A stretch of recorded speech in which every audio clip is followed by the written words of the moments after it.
Assalamualaikum warahmatullahi wabarakatuh. Sahabat semua, dimanapun berada hari ini, kita kembali dipertemukan dalam suasana yang penuh keprihatinan. Karena kabar dari Sukabumi kembali mengguncang hati kita.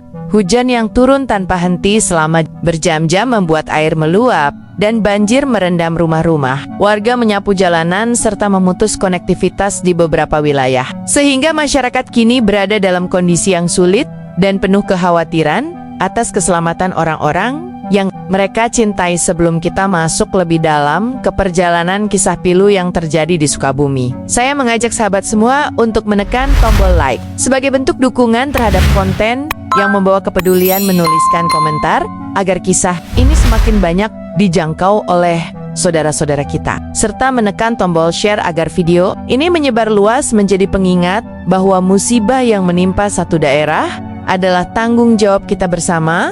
Dan jangan lupa subscribe agar sahabat tidak tertinggal informasi penting dan kisah penuh hikmah lainnya di channel ini. Mari kita mulai segmen demi segmen dengan hati yang terbuka dan doa yang tak putus. Semoga setiap kata yang kita dengar tidak hanya menambah pengetahuan, tetapi juga menguatkan rasa kepedulian dan empati kepada saudara-saudara kita yang sedang berjuang menghadapi ujian yang berat. Ini banjir yang melanda Sukabumi kali ini bukan sekadar limpasan air biasa, melainkan bencana yang datang tiba-tiba ketika curah hujan yang tinggi memukul wilayah tersebut tanpa henti, sehingga sungai-sungai meluap dan air mulai memenuhi rumah-rumah warga. Dalam hitungan menit, warga tidak sempat menyelamatkan banyak barang, kecuali beberapa pakaian penting dan dokumen berharga. Situasi yang kacau dan kepanikan terlihat jelas di berbagai titik saat masyarakat berusaha mencari tempat yang lebih tinggi di malam yang gelap. Ketika listrik padam, sebagian warga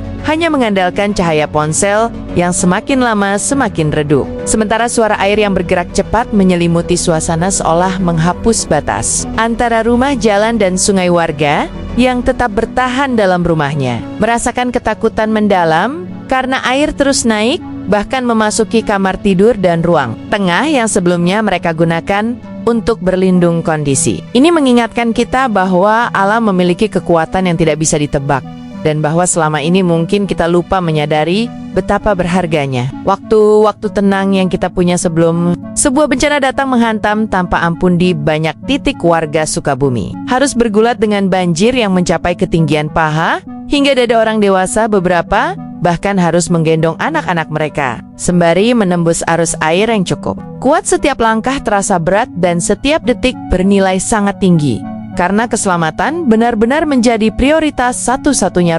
Rumah yang biasanya menjadi tempat paling aman kini berubah menjadi ancaman. Lantai yang tergenang membuat perabot mengambang dan dinding dipenuhi lumpur yang dibawa oleh air. Semangat warga yang selama ini terbiasa hidup tenang perlahan berubah menjadi semangat bertahan hidup demi menyelamatkan keluarga dan orang terdekat dari bahaya yang semakin nyata. Dalam kondisi seperti ini, mereka yang saling membantu adalah pahlawan-pahlawan tanpa tanda. Jasa tetangga membantu tetangga yang lain, warga muda mengevakuasi lansia dan orang tua yang tidak mampu berpindah sendiri, serta para relawan yang datang secara sukarela ikut menembus banjir demi menyelamatkan siapapun yang masih terjebak di rumah mereka. Satu masalah terbesar yang muncul akibat banjir ini adalah terputusnya akses jalan di beberapa titik. Jalan yang biasanya menjadi jalur utama kini tidak dapat dilalui karena tertutup air lumpur dan bahkan reruntuhan tanah yang terbawa arus longsor. Hal ini membuat bantuan logistik dan tim penyelamat harus mencari jalan alternatif yang jauh lebih sulit dan memakan waktu lebih lama. Selain itu, layanan komunikasi juga terganggu karena beberapa jaringan listrik dan internet belum pulih, menyebabkan banyak warga dan keluarga di perantauan tidak mengetahui kondisi orang-orang terdekat. Mereka ketidakpastian informasi ini membuat banyak hati dipenuhi kecemasan, terutama bagi anak-anak yang merantau jauh dari orang tua. Dalam situasi seperti ini kita belajar betapa pentingnya komunikasi dan akses yang aman. Karena ketika dua hal ini terputus, rasa panik dan ketidakpastian ikut meluas seolah memperburuk bencana yang sedang berlangsung di lapangan. Setelah banjir menggenangi banyak tempat, kini warga harus menghadapi persoalan besar lainnya, yaitu hilangnya akses terhadap air bersih. Pasokan air yang biasanya mengalir kini terputus akibat mesin pompa rusak dan pipa-pipa yang terendam lumpur, sehingga air keruh yang tidak layak konsumsi menjadi satu-satunya yang tersisa. Di tengah kondisi ini, warga harus menghemat setiap tetes air untuk kebutuhan masak, minum, hingga beribadah. Sementara sebagian lain harus berjalan jauh untuk mengambil air dari tempat-tempat yang dinilai masih aman, sehingga waktu dan tenaga tersita hanya untuk mendapatkan kebutuhan dasar yang seharusnya mudah. Air bersih adalah bagian dari nikmat Allah yang sering kali kita lupakan keberadaannya, dan baru benar-benar kita sadari nilainya ketika nikmat itu dicabut sejenak sebagai ujian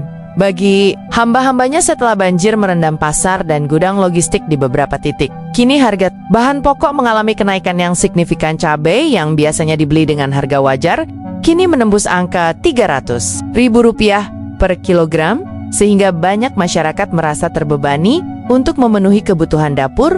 Mereka para pedagang pun tidak bisa berbuat banyak karena pasokan barang yang minim dan akses pengiriman yang sulit menyebabkan harga terus merangkak naik. Masyarakat harus menyesuaikan pengeluaran mereka dengan kondisi yang darurat, sementara banyak di antara mereka yang harus memprioritaskan kebutuhan lain seperti obat-obatan dan kebutuhan. Bayi banjir tidak hanya menggerus tanah, tetapi juga menggerus kemampuan masyarakat untuk memenuhi kebutuhan dasar sehari-hari, sehingga beban bencana ini semakin terasa berat di pundak warga Sukabumi.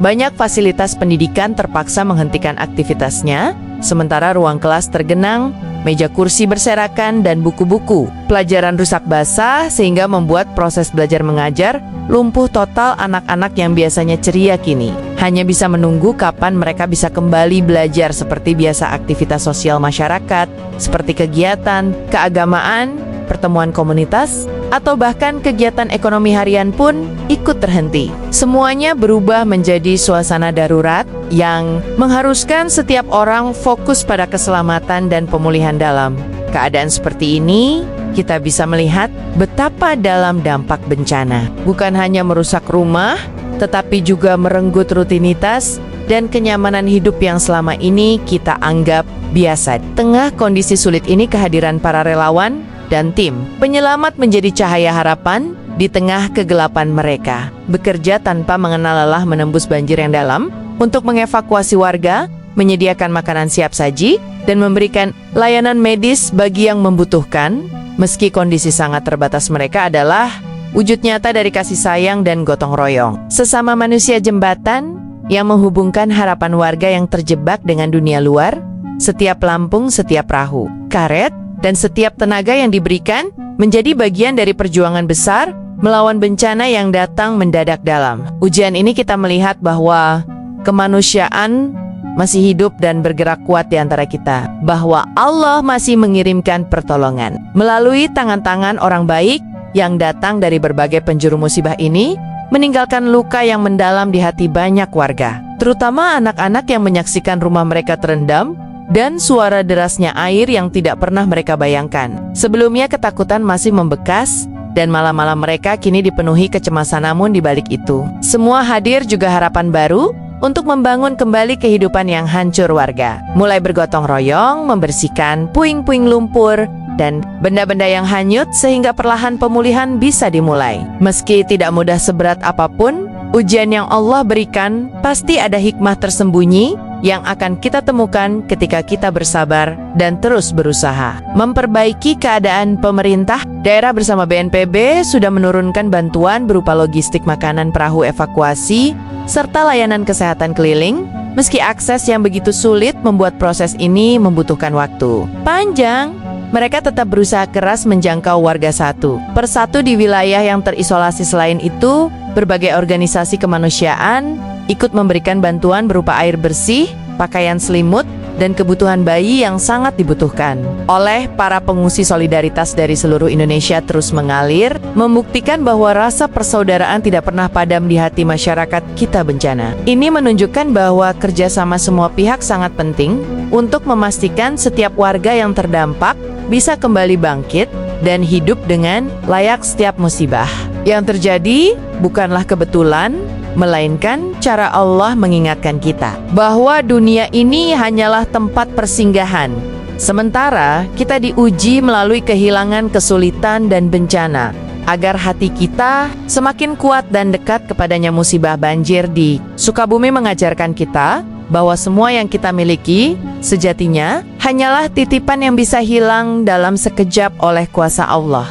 Namun melalui ujian ini pula kita belajar bersyukur atas hal-hal kecil yang sering kita abaikan, seperti air bersih, listrik, jalan yang aman, dan keluarga yang tetap selamat. Semoga dari bencana ini tumbuh pribadi-pribadi yang lebih sabar, lebih peduli terhadap sesama, dan lebih sadar bahwa hidup ini harus kita jalani dengan penuh syukur dan kebaikan. Sahabat-sahabat yang dirahmati Allah, demikianlah rangkaian kisah dan perjuangan saudara-saudara kita di Sukabumi yang sedang berusaha bangkit dari bencana besar ini. Semoga setiap bantuan doa dan perhatian yang kita berikan menjadi amal jariah yang tidak terputus. Sebelum video ini ditutup, saya mengajak sahabat semua untuk menekan tombol like sebagai bentuk dukungan kepada mereka, menuliskan komentar sebagai doa dan kepedulian, serta membagikan video ini agar semakin banyak yang ikut peduli. Dan jangan lupa subscribe agar sahabat tidak ketinggalan kisah-kisah penuh hikmah dan pelajaran dari perjalanan hidup yang penuh ujian ini. Wassalamualaikum warahmatullahi wabarakatuh.